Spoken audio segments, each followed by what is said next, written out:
আপনারা তো হাজার হাজার লাশ নিয়ে কিভাবে রাজনীতি করবেন, দুর্নীতি করবেন সেই চিন্তায় ঘুমাইতে পারেন না। প্রতিদিন একটার পর একটা পড়তেছে। আর আমি তো ভবিষ্যতে আরও হাজার হাজার লাশ দেখি, সেজন্য ঘুমাইতে পারি না। তো প্রতিদিনই এমন ঘটনা ঘটতেছে।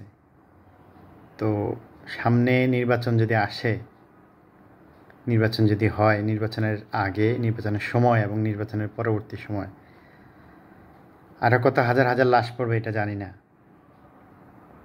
সেই চিন্তায় আমার ঘুম আসে না। বাংলাদেশে মানুষের জীবনের কোনো মূল্য নাই। মানুষ কতটা অসহায়, জীবন কতটা মূল্যহীন এই দেশে। বাংলাদেশের সমস্ত মানুষ, সমস্ত দল এবং মতের মানুষ, সবার কাছে শুধু একটাই অনুরোধ, জীবনের মূল্য দিতে শিখেন। একটা জীবন বিলিয়ন বিলিয়ন ডলারের চেয়েও বেশি মূল্যবান। জীবনের মূল্য দিতে শেখেন। মারা গেল, মারা যাওয়ার পরে এই হলো ওই হলো এইসব নিয়ে রাজনীতি না কইরা মানুষের জীবন কিভাবে বাঁচে সেটা নিয়ে রাজনীতি করেন। মানুষের মরণ নিয়ে রাজনীতি করেন না, জীবন নিয়ে রাজনীতি করেন। এই বাংলাদেশের জন্য আরও অনেক লাশ অপেক্ষা করতেছে। এইভাবে যদি যায় তাহলে আমরা উন্নতি তো অনেক পরের কথা। উন্নতির আগে মানুষের জীবনের মূল্য দিতে শিখতে হবে। আমরা এই দেশে কেউই মানুষের জীবনের মূল্য দিতে জানি না। আমরা চিন্তা করলে পারলে আরেকজন মরুক, আমি বাইচা থাকি, এই চিন্তা যতদিন করবেন আরেকজনও মরবে, আপনিও মরবেন।